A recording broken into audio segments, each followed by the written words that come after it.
All right, KidStrong. My name is Matt Sharp. Me and my wife recently moved to Frisco to open our second location, and I'll walk you guys through KidStrong, how we came up with the idea, and kind of how we got to where we are now. So we realized really early on that the most important thing that we can give our children is the person we help them become. Now, we will trick them into some mental training through some physical and mental and character activities, but for us, one of the things that's very evident to us is this is the most important goal for us. So these are our three kids. Our daughter Ella is here. This is our son Cannon, and that's Evie. If you guys want to borrow Cannon, I'll give him. You can have him. The other two are much smarter. But we essentially created this for Ella. When she was 18 months old, we saw a huge need for this type of childhood development. My wife is a former PE teacher of 7 years. I have a background in fitness and tech and fitness businesses. So it kind of came together, and KidStrong came out of that.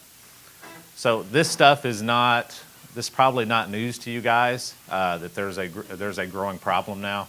But one of the things that I wasn't really aware of, especially in the pediatric OT circles and childhood development, that lack of exercise inhibits brain function. So a lot of kids that are in pediatric OT now are there simply because they did not move or develop correctly physically as a child. Not to mention the social impact that has on them. But these two are really, I think we all know that kids don't move enough. But when you see that anxiety and depression are a result of this lack of movement and then poor brain development, it became really apparent to us that there was something else needed. So KidStrong. Our goal is to raise strong and independent kids through innovative training. This is one of our coaches, Morgan. And we do that through a curriculum that includes mental, physical, and character development. These are the shirts that all the kids wear, and this is something that we all say at the end of every class. They all have a poster that they take home with them. And we try to do a little bit of positive self-talk with the kids to give them kind of tools so when they encounter obstacles in life, and this I'm strong, I'm brave, I can do this is a really big part of that. So this is what our curriculum looks like. Athletic development. And these are kind of subcategories within that, but our big things are athletic development, strong character, and mental development. We like the holistic approach to childhood development. We feel these things have probably been wrongly bucketed for too long, and if you can put these things together, you really develop something that builds the whole child. And then this is kind of what our DNA is built on. So everything we do is based on science. We have a pediatric OT, PhD in exercise physiology, my wife, and a team that develops the curriculum. And it's all based on whatever's the latest research in childhood development. We're not tied to a 30-year-old curriculum. We let teachers teach what they know works, and it works out really well for us. All the classes are led by professionals. So childhood development degrees, PhDs, pediatric OTs. And our weak spot right now is leveraging technology, hence Code Launch. Gamification is a really big part of what we do. Kids love to see levels. We want them to start developing the goal mindset. And if you can give them a physical thing when they do something well, they love that. These are our kind of our main awards that we give out. This is a coach's award. That's Jackson. Super shy kid when he started with us. He got that coach's award for focus during class. You can see his face. These things go a long way. And this is a magnet that goes on the fridge. So he gets to take that home, put it on the fridge, and Jackson looks just like my son. I almost pick him up all the time. So we launched 2 years ago. Our team has experts. We put our second location in Frisco, Texas, because there are more kids in Frisco, Texas than I've ever seen anywhere in the world. We came for a visit, and every table had like 2 of those child booster things, and this was like at 7 o'clock at night. And we were like, we have to move there. We have about 500 kids right now between 2 training facilities. We've had about 2,000 training sessions with kids. We do really well on Facebook. We have 100 plus 5-star reviews. We have no other reviews. We also have amazing parents. So this is a circle at the end where she's kind of walking them through what happened in class. They all have their shirts on. Our BHAG, that's our daughter Ella. Our BHAG is really to develop the first comprehensive curriculum for kids. So not let's learn to read and then let's go outside and walk around. Like let's learn to read while we're moving, right? So a lot of research is pointing in that direction. And when we used to learn and develop, we were mentored by our parents. We were out in the field. We were on a farm. We were learning while we're moving. And we've kind of gotten away from that. But we really want to get back to like developing the whole child. This is our roadmap. Do I have time? Am I going too slow? All right. Sorry, I wasn't ready for this.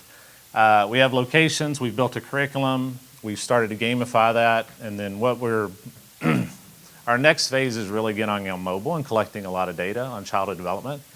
So this is kind of why we pitch Code Launch. We want to have multiple locations that feed the data from the curriculum and the performance metrics for the kids up into our platform. And then we want to be on phones in homes all over the world. And this is what that looks like. So this is kind of our 2.0. This is what we're pitching to Code Launch.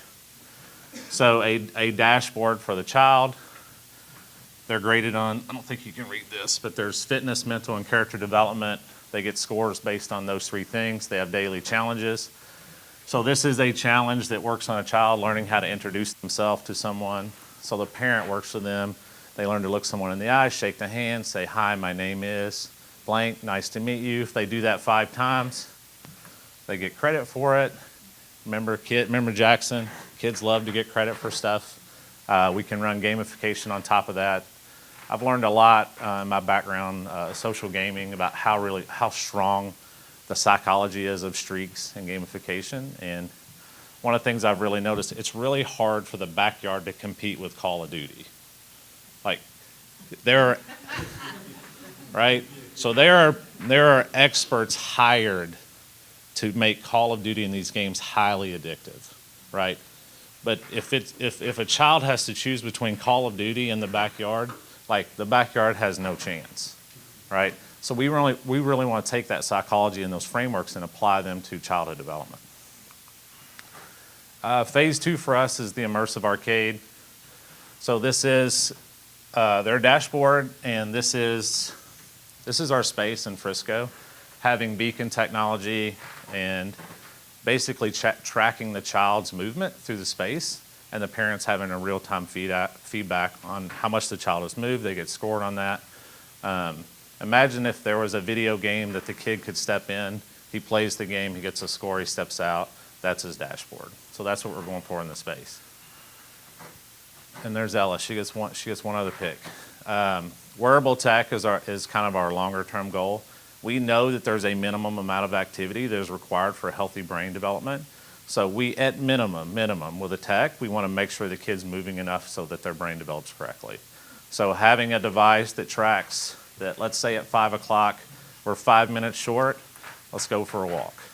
Like that 5 minutes over the 2 years will change that child's life, right? So having something really, really light that kids will wear and that they won't bite off or chew is big. So our goal is really to create this global platform for childhood development. We want to leverage experts to develop the curriculum, put that curriculum on every phone that we can in a home, have those parents and kids do that training, feed that data back up, and then we iterate really quickly off of that and see what's working and what's not. This is one of the things we run into a lot too is we get these people all the time like, hey, I wish there was a KidStrong in my area. There are areas where we'll never open a location. And there are areas where people may not be able to afford to go to a location. So if we have something really light that's on the phone, 5 minutes a day can literally change a kid's life. Like 5 directed minutes that progresses over time will have a huge impact. So we want to provide global access to what we do. We think there's a really big opportunity between getting kids and parents to do things together. One of the things I noticed from the kids' fitness space is mom goes to work out, kid goes to daycare, mom goes home, kid goes outside, right? If we can get parents to do these things with their kids, it changes the game. It also changes the way the parent looks at the adult, right? So in our gamification, one of the things we're playing around with is if they get double points if mom and dad do the workout with them, right? So if they know they get double points, they are going to pull mom off the couch and they're going to do it together. And now they're both looking at this device and both doing something together versus like the kid being off in the corner watching YouTube, which my daughter watches YouTube, kids, and we love it. But there just has to be a balance. And right now it's so out of balance.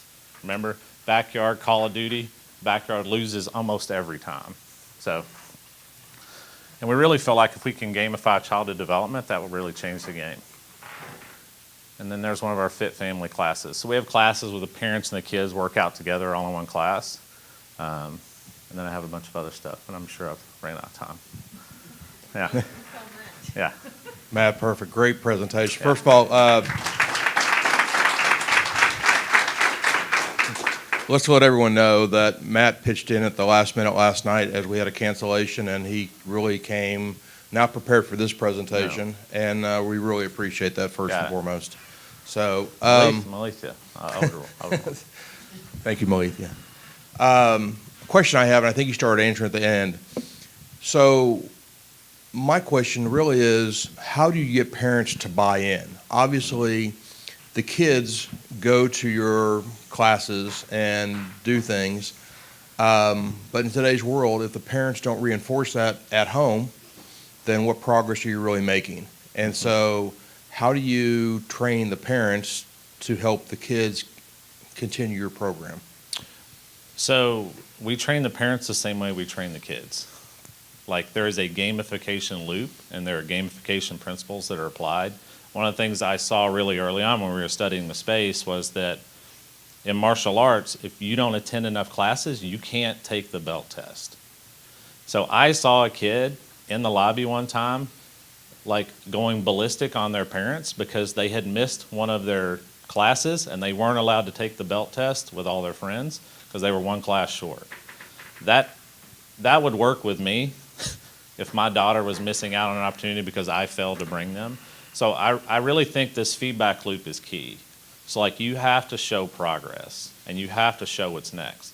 There's a reason that karate uses a belt system, right? And there's a reason that karate has the highest retention for a lot of programs for kids. It's not because of punches and kicks. It's because I have a white belt and I want to get a yellow belt. How long does that take? 3 months. I get the yellow belt. I worked really hard. What's next? It's the orange belt. And there's always this progression. It's goals. Yeah.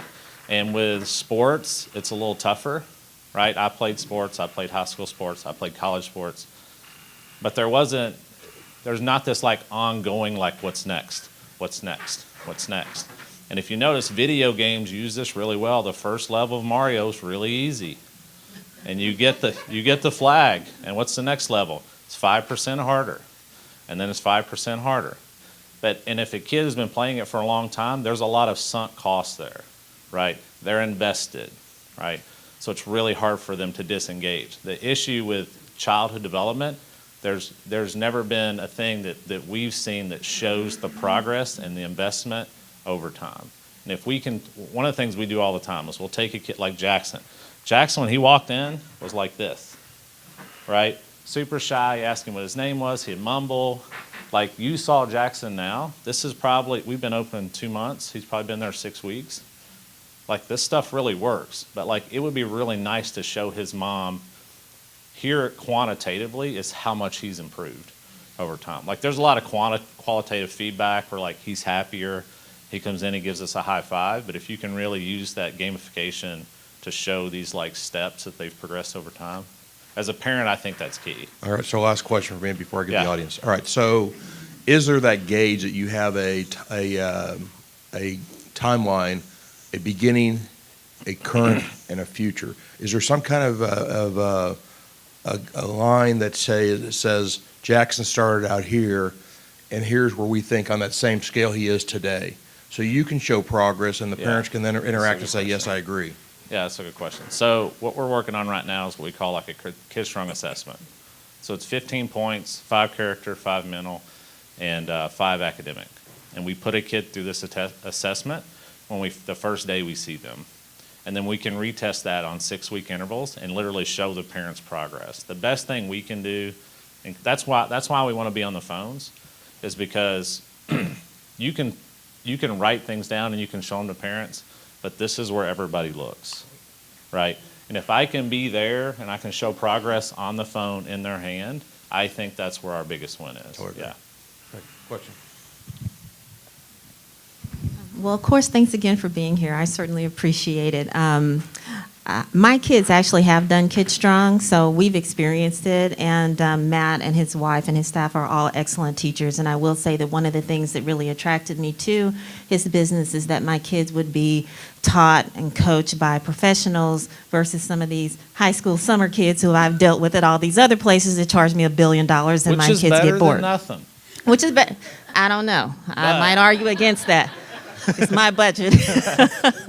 But what I will say is, one, I have a comment and then I have a couple of questions. So on the tangible awards, both of my children won a tangible award, one for bravery. My son was really shy about going across the tallest balance beam, and when he went across it and he got the very first award I think that they gave out, it changed him. Like, he came home with a smile and he was more courageous and he was looking forward to going to class and doing other things. So I think that's spot on.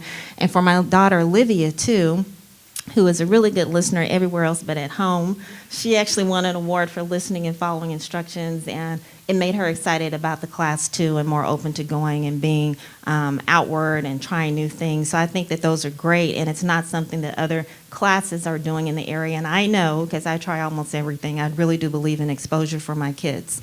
A couple of the questions that I have, one is just about liability, because I have to go back to my business brain. Yeah. And I'm glad that we asked the question about assessment, because one of the things that I was a little bit concerned about for your business is that, I mean, it's no joke. It's like CrossFit for kids. It's physical, it's intense. And I'm curious to know, like, you obviously have a disclaimer on your website and that this is not medical, you're not doctors, It's not this and that. therapy. It's not therapy. It's not therapy. But then how do you kind of protect yourself against, children who really aren't at that same level as perhaps the majority on day one if there's injury or something else? Like, is this assessment going to cover that so that they can be assessed before they start the program? Yeah, that's a good question. So, two parts. So, liability-wise, we worked with an insurance provider. We walked them through what we do in classes, and we essentially fall under the same category as a gymnastics place that doesn't do aerial gymnastics as far as like insurance goes. So we follow kind of the same guidelines.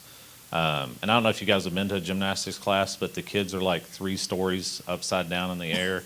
So this stuff, they're like this far off the ground. So I feel good that we're not like throwing kids like up in the air.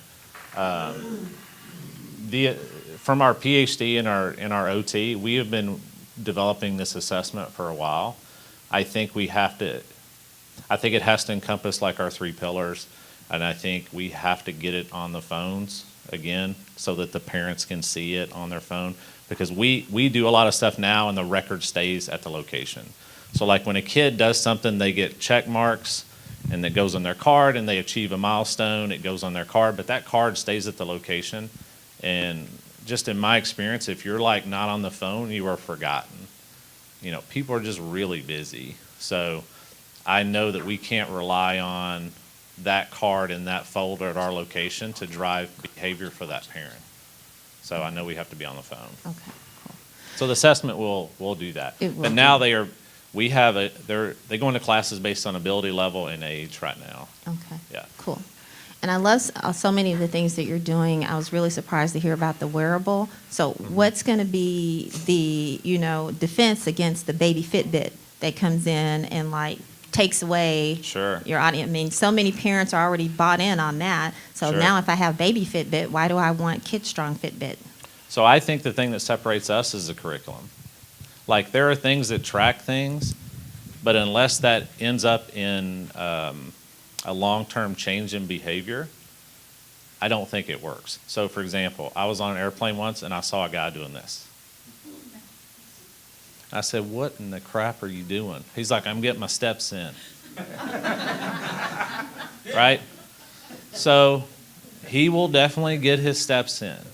But if you have a team of professionals putting a curriculum together and the wearable is an extension of that, that's where I think we win. I think if you build the community first and then you use the technology to make their experience better versus just building technology and like hoping people use it because it tracks stuff. And Fitbit's an amazing product, but our thing is we really want to develop the curriculum that helps the kid progress, not just like tracks their activity, right? Activity to us is like low-hanging fruit. The kids should move 30 minutes a day. And if you can lay a curriculum on top of that that helps the kid progress, that to us is like, that's what we want. Yeah. Questions?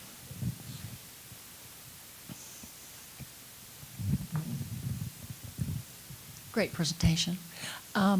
What ages do you work with, and do you think there are more critical ages than others within that range? So we work from 2 to 8.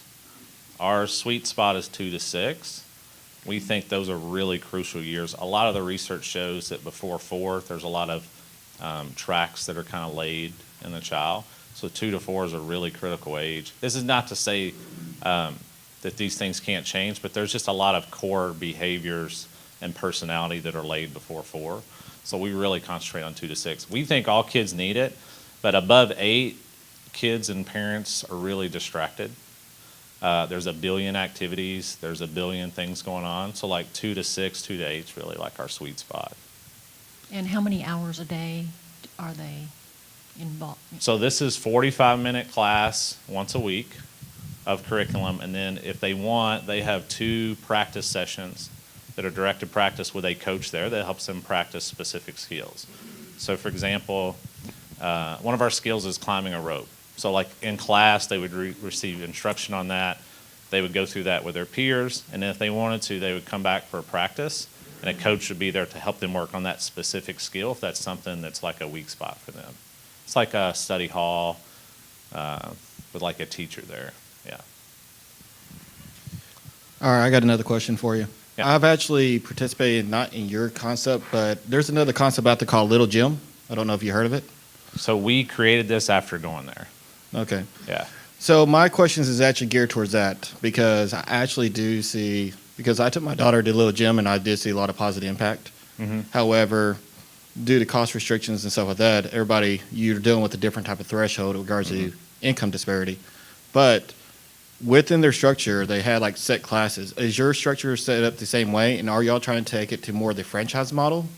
And if so, what type of cost do y'all actually charge the kids that come in? So we charge the same as a Little Gym. Oh, so $200 for like every semester? Something like that? We start at $90 a month, so around, I don't know what a semester is there. Well, I paid like $230, but Yeah. it's whatever. Well, come see us. So the reason we created, so I went to Little Gym, right? And the place didn't smell great, and I did research, and it's because the floor is a sponge. And 16 years of kids sweating on a sponge is not super sanitary. So our floors are wrestling mats that we can clean every day. The girl that instructed our class, I think she might have been in high school. The owner had just come off a smoke break, and when they were following the class, they had an audio recording that would say, "Line the kids up." And she's like, "You heard it. Let's line up." And I looked at my wife, I'm like, "You're an amazing teacher. Like, we can do better than this." And my background is in fitness businesses that are really high-level coaching, small group classes, high value. So that's why we created it. And we might franchise, like right now we're doing JVs, but our goal is for the locations to be the labs that we really dial in the curriculum. And if you imagine if Nike had locations where they would put professional trainers in, and then the output of that would be like the Nike app where you could do that training at home, that's the model we want. Like, we don't want the play date model where the moms are in the corner on their phones. Like, we vet who comes in. So if somebody comes in, they're like, "I'm just looking for something to do with my kid." I'm like, there is a playground 2 miles away. Like, there's a billion other businesses that do that. When you come to us, there is a coach that is a professional. The assistant is a professional. The curriculum is built by a PhD and a pediatric OT. We are not those guys. If that's what you want, sweet, but that's not us. So we keep the cost usually on par with those businesses just so that we can get people in there. And we don't want to prohibit anybody coming in because of price. But that's also why we want to have training at home on the phones, because that can be super cheap, and you can make that available all over the world for really cheap. And 5 minutes a day, so these are 45-minute classes a week. They are amazing. But if you can do 5 directed minutes a day over the course of a week, that's almost a class, right? And you start to build discipline and mental toughness. Like, hey, did we hit our goal today? Hey, did we do our training today? Those things really start to lay tracks down in the kids, you know, so. So you mentioned tracking progress. Is it a physical card or is it a digital card? It's a physical card now. I don't like that. Have you thought about just doing something simple like Excel and then sharing the Kind- data through email? Yeah. Yes, but I'm a big, like, I want it to be a really good experience for the parents. So part of that, I think we have to make the performance metrics really easily accessible and make them pretty and something too that the kids, when the kids get a certain age, like they start to pay attention to this stuff. Like we had, it was funny, but like those character awards, we have this a lot, but one of the families has 2 kids in the program, 2 different ages. So one of the kids got a coach's award, and the other kid, that wasn't his class, but he was watching that class. And when she came off the floor, she was like, right? And on the way home, she asked him if he wanted to smell it, which makes no sense. But that was like a physical thing, but it doesn't show like real progress over time. I think those things work because it's something they take home with them. But the cards to me they're like the MVP of gamification. It's like a physical thing. And one of the reasons we don't do Excel now is because I had a martial arts guy, when I was really studying the space, he said, you have to have something physical or something that the parents see every class, because you have to force them to look at where the child's at. And if it's not something that they have to physically look at, because like when we pull the cards, if they look and they're at 1 of 20, they can't come to us and say, hey man, my kid's like super advanced. They need to move up. I'm like, he's been here 1 time, right? You see this other card that's filled out for 3 months? That kid, see how he's doing in class? That's why. But I still don't like the cards because I want to be somewhere they can look at it all the time. Yeah. Okay, so I'm super excited about this. I have 4 kids. Oh, then Under you will 10. love us. I have Twin boys. Yeah. So I'm like, yay. And I looked at Little Jim and I decided not to. Yeah. So this is awesome. But so I will be so seeing again, you later. So for Little Jim too, these programs are still better than not doing anything, right? But Right. when we set out, like we want to do the purple cow. We Yeah. want to be 10 times better than everybody else. So Right. if they're pretty good, like we want to be amazing. So, Right. but they are better than nothing for sure. True. Yeah. And they're good. I can get them to go outside. But there's 2 questions I had. Well, I have my 5-year-old, she's actually a gymnast. Mhm. Like she does like pre-team and all that.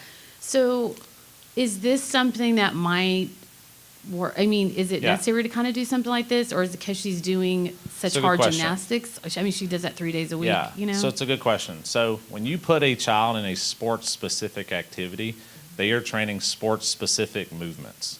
And normally they're training those movements to achieve a goal in that activity. So for example, if you take a kid to gymnastics, they are training for gymnastic competitions.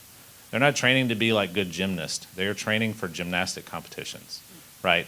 Our goal is physical literacy and athletic development.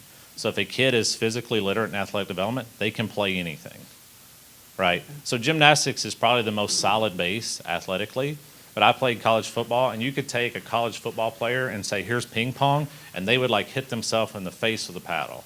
Okay, right? that's what I 'Cause noticed with they're so specific, right? Swimmers will come to us, kids that swim all the time. They have really low muscle tone. They don't balance very well because they stay in the water so much, so they don't have really good balance. So we'll have to fix a lot of that. Kid that plays baseball all the time. This is a crazy test the guy showed me. This kid had played baseball for 5 or 6 years, and he had him close his eyes and do this, and the kid did this. Because he had swung the bat the same direction 1 billion times for 5 years, right? So when you do sports-specific training, just know that there is a specific goal at the end of that. That's not us. Our goal is to lay a athletic base so they can do whatever. But the character and the mental development are where I think we really set ourselves apart. And my daughter will play all sports. Like she plays flag football now, but she will never not be in KidStrong because KidStrong lays the base of a solid adult. right? I don't want her to be a professional flag football player. I want her to be like an amazing, strong, like woman. So that's what KidStrong would do. And then the output of that, well, she'll go to these sports and she'll really enjoy them because she has a good athletic base. If a kid knows how to play a sport, it's a lot more fun. We get kids all the time. They have no athletic development. They have no physical literacy. Parents will throw them in t-ball, and it's a nightmare for these kids. Like, they can't hit the ball. They can't run. So guess what their friends, like, think of them, right? They make fun of them. And then what does that kid want to do? Call of Duty, right? So they just go right to the place where they don't get feedback. So, like, we get a lot of kids like that, and if you can make them physically literate, like, then they are successful in the sport. And if you're successful in the sport, then you want to play the sport more, right? So I love gymnastics. Our daughter will be in gymnastics, but I'm never taking her out of this. I think it's a good supplement. Thank you very much. We're running out of time, so we're going to, questions you still have in the audience, Matt, I hope will stick around for a little bit afterwards, and we can network a little longer, so I got a laser apologize for the pointer, too. time. A couple last questions I have for you. Yeah. So why don't you tell the audience how and when they can see your pitch at Code Launch, and a little bit about that. Yeah, I think it's August 1st at 4. So right in the middle of the workday. So everybody, where? please take off work and Where? go. Dr. Pepper Arena. We just found out like a couple days ago. Okay. Dr. Pepper Arena, I think. Yeah. Yeah, Dr. Pepper Arena. Yeah. We're very excited about it. So I think any attention that event gets is good for everybody. Like, those type of events make a city better. So support the event. Like, we mainly just want to get exposure and be able to talk to people. If we win, sweet. But like, our goal is really to just get in front of people and get connections and network. That's why I come to this thing every week and sit in the back. It's because you just never know. You never know who's there. You never know who you're going to bump into. So supporting the event would be amazing. Awesome. Yeah. And I have to say this, Matt has been a great supporter of our program, and I appreciate everybody who comes on a weekly basis. So thank you very much. So final question, what can we do for you today? What can the audience here help you in growing KidStrong? So our big goals over the next probably 18 months are developing an online curriculum.